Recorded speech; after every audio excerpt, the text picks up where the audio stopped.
Hi, I am Sanjay KP. I am from Kannur district of Kerala. I have secured an All India rank of 74 in UPSC Central Armed Police Forces Assistant Commandant Examination 2020. I am very happy now. It's like a dream come true moment to be part of such an such a prestigious organization. I graduated in 2019 in BSc Chemistry. After that, I have been preparing for UPSC since then. I went for civil service coaching for an year, and since I have been preparing for UPSC civil services, it was not much difficult for me to prepare separately for CAPF.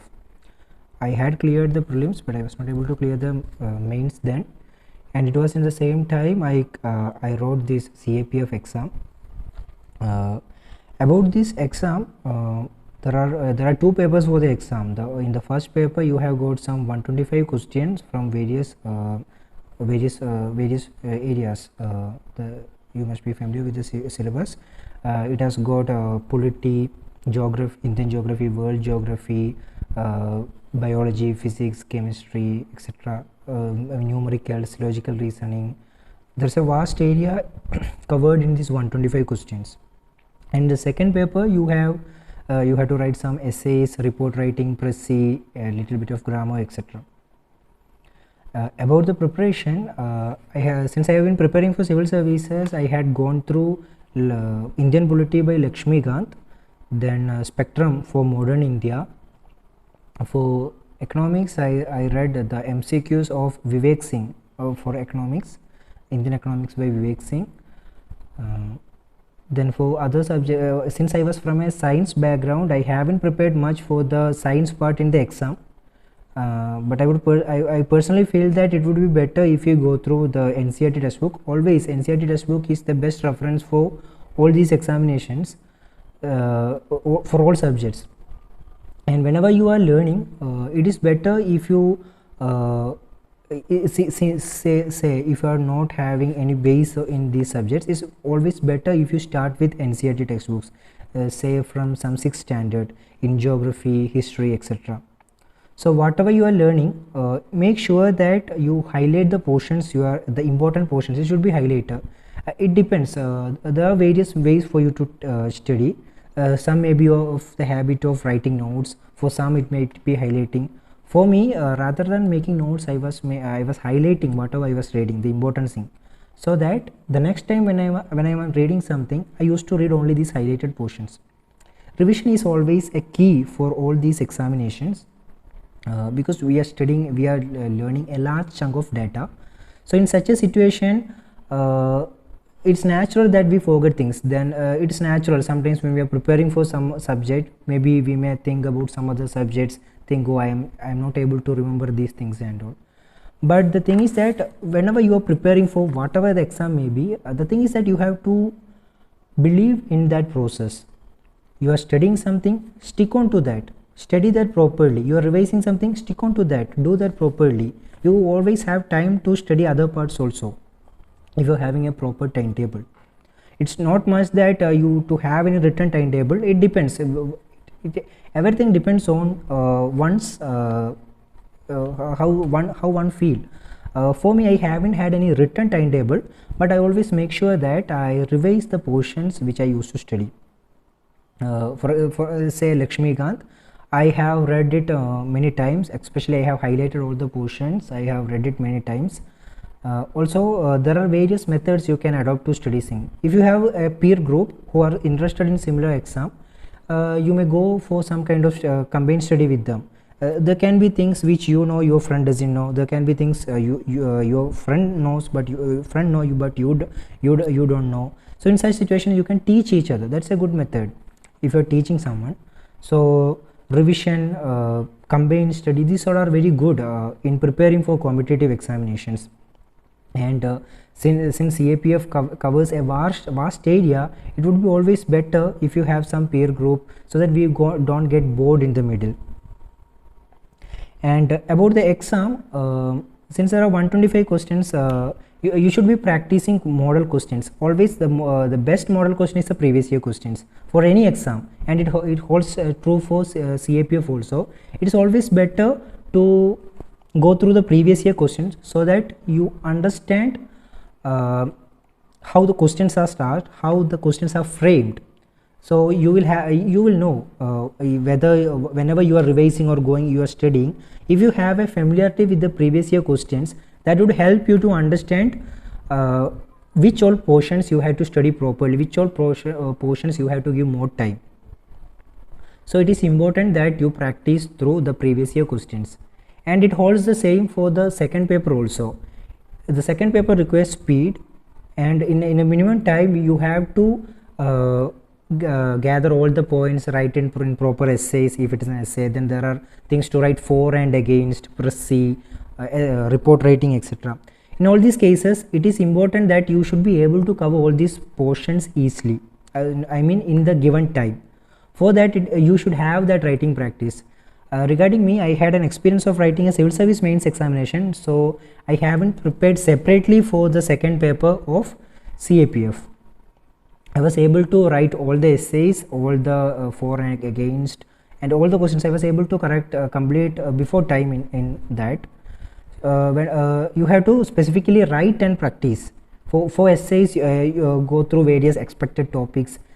Weekly or daily you write essays that you get it corrected from some people, so that you understand your drawbacks. Read good essays of toppers, etc. This will help you to do better in the second paper. So that's about the two papers. So in order to clear these papers, the comparing to the UPSC other civil service, this is CAPF, the questions are a bit more simple, but since vacancies are less, you need to score a higher, you need to have a higher score in order to get into the in order to clear the exam. For in our case, around 2 lakh people write the exam, and only 1200 candidates cleared the exam. So it is important that you have to get a higher mark, which will ensure you get a better rank too if you clear the interview. For that you have to go through all the basics, all the textbook I have said, all the polity, economy, etc. Revise it properly, make your base strong, because that's all what that really matters. If your base is strong, even if there are questions you don't know the answer properly, you may be able to eliminate the wrong answers. Then also you have to take the risk. Sometimes that may help. Sometimes some elimination, some 50-50 chance, the calculated risk may be rewarding.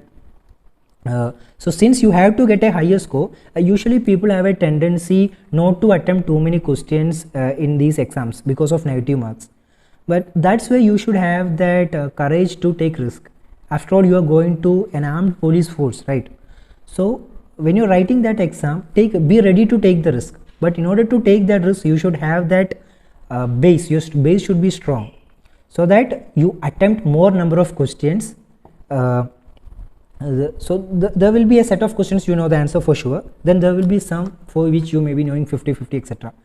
But since only a less number of people clear the exam, only less number of vacancies are available, you should have some higher marks. So it is better if you go for more attempts, but it should not be blind guesses. There should be some kind of calculated guesses, some intelligent guesses. That will surely help you. Maybe you go for some 15 or 10 guesses, maybe only 5 or 6 become correct, but that has got it, because you don't lose the entire mark if the answer is wrong. So you still have scope. So it is better if you give more attempts, but you may not be able to do it directly in the real exam. So it's always better, whenever you are doing some practice set of paper, you try to attempt the maximum number of questions. So this will give you confidence to write to perform better in your real exam. Whenever you are writing any mock test, make sure you are writing it as you write it properly. Use the proper time, only use the proper time allotted, and within that time you have to write this exam. And the next important stage is check your marks, how many marks you get. After that, check which are the areas where you have not performed well in the test series. This is an important step, because you should be able to understand what's your weak areas, what is your strong areas. So this will help you. So next, so whenever you're going through, so you say you are going to a test series, you have seen you have this much wrong answers, this much correct answers. You have to check whether your correct answer, whether the path you used was right or wrong, or was it a mere guess. And also in the case of wrong answers, you should check. What you should check is that whether you know that area properly. It's not about that particular question, because we don't know that question may or may not come for the exam. So what you should make sure is that you should make sure you know that particular area. This will help you to have a strong base. That's about the exam. So after the exam we have the physical test. Usually what we say is that since all the students, even about me, since we are preparing for all these exams, naturally there will be a tendency for us not to have much physical exercise, but it's always good to be in good health and keep your weights within the limits. So have a eat good food, but have a control over junk food, etc. But do it, and also do exercise. Sometimes we may have a tendency, if I am going to exercise for this much hours, will it affect my studies? There can be concerns with some people, but it's always good if you do some kind of exercise and stay fit. A healthy body will help you to have a healthy mind. So do exercise so that you won't be you won't struggle in your physicals. And regarding medicals, it's not in our hand, but be prepared for that too. And the last step is the interview. In our case, among the 1200 cleared, 500, around 650 people appeared for the interview, and in that I had taken mock test from ABHIPEDIA, and it was really helpful. It helped me to have a better understanding about how to deal with the questions, how to answer more confidently, how to keep my eye contact properly, etc. There were many questions in the interview. I was not tensed. Actually, I wouldn't say I was overconfident, but I was confident enough that I will be able to somewhat clear this one. I will be able to give proper answers, and I was also determined to tell.